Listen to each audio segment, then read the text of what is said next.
The Little Rascals is celebrating its 30th anniversary, so I recently rewatched it for the first time in years, so let's review.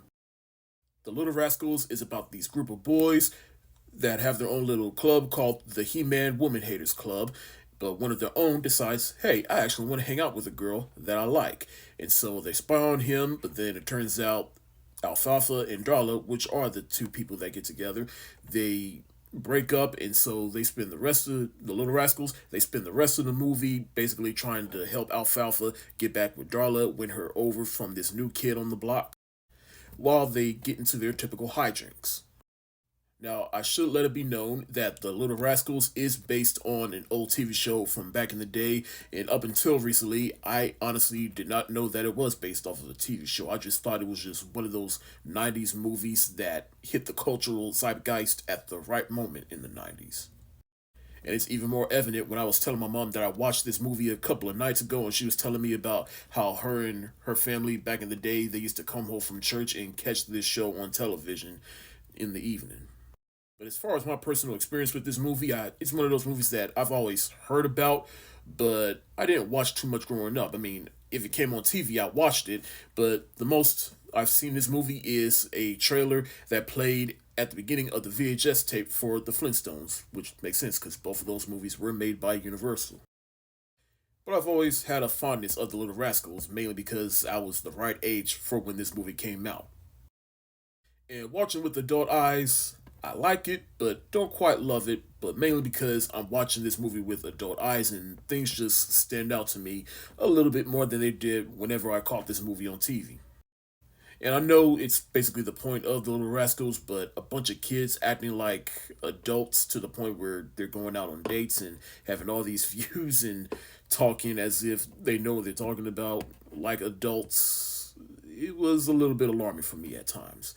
But it also makes for some fun hijinks, and this movie is admittedly funny, particularly at the end of the movie doing that race scene and things just go horribly wrong. And then Alfalfa, he's trying to win back Darla via a talent show, and he starts singing, and he accidentally drinks a drink, but he actually drank bubbles.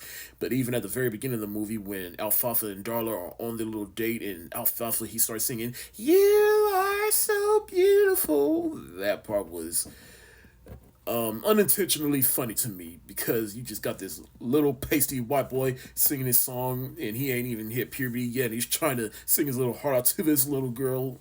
That's just unintentionally funny to me. However, I've had a revelation about this movie. I think a more accurate description for this movie is a bunch of young future incels get mad when one of their own wants to hang out with a girl. Now, I do gotta talk about some of the kids that do stand out to me and that are well known.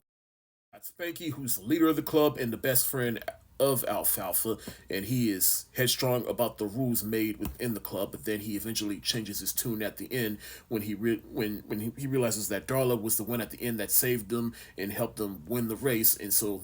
At the end of the movie in the club, girls are admitted in. And so he realizes, oh, boys and girls can do stuff together. And girls are actually cool. Which I guess, in retrospect, is a good lesson for little boys and girls. But it was funny in the middle of the movie when all the boys and girls are separate and they were like, boys, girls, I thought that scene was well edited. There's Alfalfa, played by Bug Hall. I mentioned him earlier.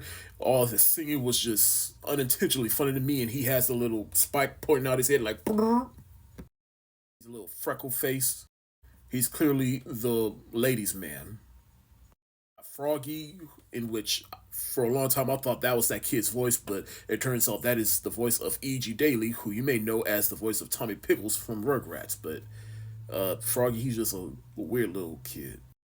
I mentioned Darla. She's the love interest of Alfalfa, and she a little mischievous too because she keeps egging on Alfalfa and she keeps switching sides. But the two kids that stood out to me the most are obviously the two black kids in this movie. You got Stimmy, and you take off the hat, and he's just bald, to which I don't know if they actually cut off his head, but he's just a little weird with the little bald cap. That's just fun. Buckwheat, he's probably my favorite. He's just his own little kid, and I love it. And quick fun fact, that is Ross Bagley, who some of y'all may remember plays Little Nicky doing the last two seasons of The Fresh Prince, and this is where he got his start. Of course, I gotta mention the cameos that this movie has, such as Reba McEntire, Olsen twins, Mel Brooks, who also had one of my favorite scenes in the movie because the kids, they're all dressed up and have beards, and he knew what was going on from the start. You got Whoopi Goldberg, who's actually Buckwheat's mom in this movie.